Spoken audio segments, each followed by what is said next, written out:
This changes everything. It is the best and the easiest teleprompter I've ever used, and I've been using teleprompters for 18 years. It is not perfect, but I will explain all of the good and the bad about the Elgato Prompter. I am Larry Petrucci from Live Streaming Pros. Let's go. I get tons of questions about which teleprompter to buy, how to choose the right one, all of it. So there are two types of teleprompters. Number one, you've got Bluetooth prompters. I'll get into that in a second. And then you have LCD monitor teleprompters. Now, Bluetooth teleprompters are much less expensive than LCD monitor teleprompters, but they are very unreliable because Bluetooth itself is unreliable. It is not the way I want to use a teleprompter, especially if I'm using it in a live video setting. Now, there is the problem with the LCD monitors, which is the cost.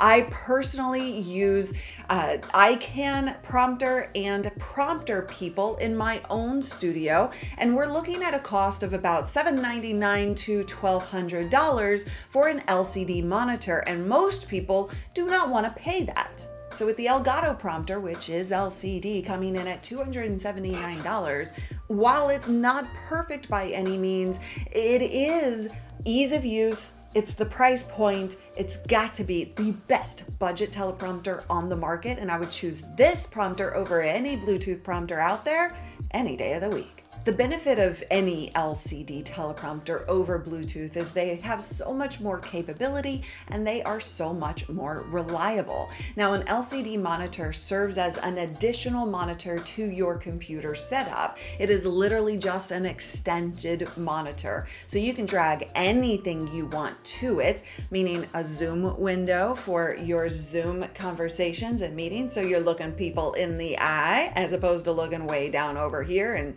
never talking to them directly, which is super awkward, right? You can have your stream chat up on the teleprompter and read directly from that. You could have your preview window as you're recording video or going live so that you know what the audience is seeing at all times, and you know that you don't have spinach in your teeth, which is a plus. And of course, you can use it as an actual teleprompter with bullet points or a full-on script if you want.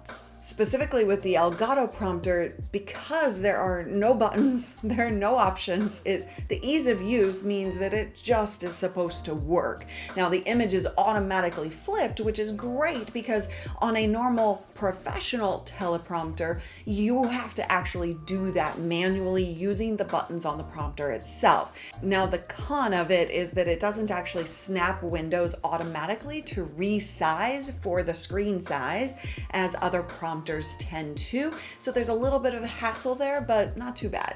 More pros for the Elgato Prompter, in addition to the LCD, the cost, the ease of use, the automatically flipping of the monitor, it is a single cable connection for both power and for video. So there's just a USB-C to USB-A cable in the box, and it just plugs right in. Normally on a professional teleprompter, you have power, you have HDMI, and any other input that you want. Now, when I first saw the Elgato Prompter, I thought surely they're only going to use this with the Facecam or Facecam Pro. I was wrong, thank goodness. It does have camera capability. You can swap out any other camera type. So you could use the Facecam Pro or another webcam. You can use your phone. You can also use a DSLR or mirrorless camera, which is what I'm using right now. It is actually the easiest installation of any teleprompter I have ever used. And I have to say, when it comes to setting up teleprompters, as much as I love my prompters, they are the thing that I procrastinate the most in any studio build because they are a pain in the royal arse.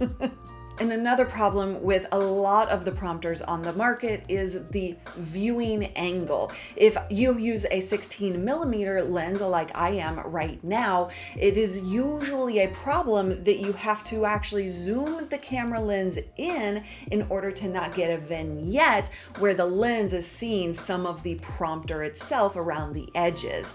This prompter does not have that problem. Now for the cons list. Now, this is a 9-inch monitor, which is is a very small monitor in the world of teleprompters. I use a 10 to 12 inch, and in professional settings where you are further away from the teleprompter than just sitting here at the desk, it is actually bigger, up into the 20-inch range of teleprompters. I have a video all about really the use cases of this prompter and who it's right for and who it's not right for, so you can find that link in the description.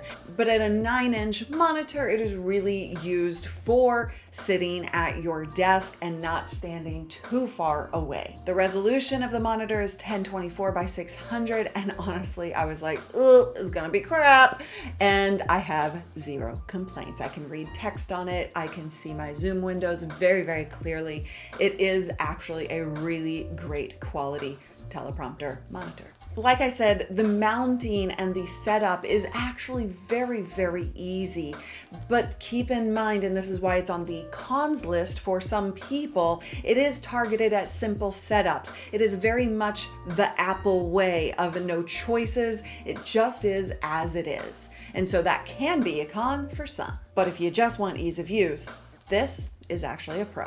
In order to use the Elgato Prompter, if you're on Windows, it will automatically be seen as a new monitor on the Windows platform. However, if you're on a Mac, you will need the Camera Hub software installed. This has a brand new tab for the prompter controls. The biggest issue I've had with the entire setup process has honestly been the Camera Hub software. I'm hoping that it's just an issue with kind of pre-release stuff since I got this in early, but if you do see that it is not behaving automatically, like you plug things in and it's not just showing up, restart Camera Hub and hopefully that bug will be fixed over time. You'll use the text section in the Camera Hub software for scripts or bullet points. You can change scroll speed and font size, color of the background and or text. So you really do have most of the controls that any other prompter software has, with the unfortunate absence of scrolling backwards dynamically. That is one of the things that I look for in prompter software. The good news is you can actually use any prompter software you want if Camera Hub isn't actually doing it for you. The chat section of the software you can use for Twitch chat, to display your Twitch chat up on your prompter so you can read them directly instead of looking off to the side. Now, I have pros and cons about using it in this scenario. I am actually not a fan of reading chat from a teleprompter. That's in another video in the playlist that you can find in the description. However, it is only Twitch as of now when I'm releasing this video. And the display section you'll use to throw zoom up onto the window, look at any web browser or anything you would as you would normally on any monitor. And the prompter software can also be controlled using Stream Deck and or even the pedal to control the speed and sections of any script. At $279, this is the best budget teleprompter. Is it the most perfect or the most professional with all of the controls? No, but it is the ease of use that makes this the best teleprompter on the market, especially if you're looking for a budget. There is an entire playlist of how to set it up step by step, prompter tips so you don't look like a amateur, and lots more in that playlist right there. So go check that out and enjoy your new prompter.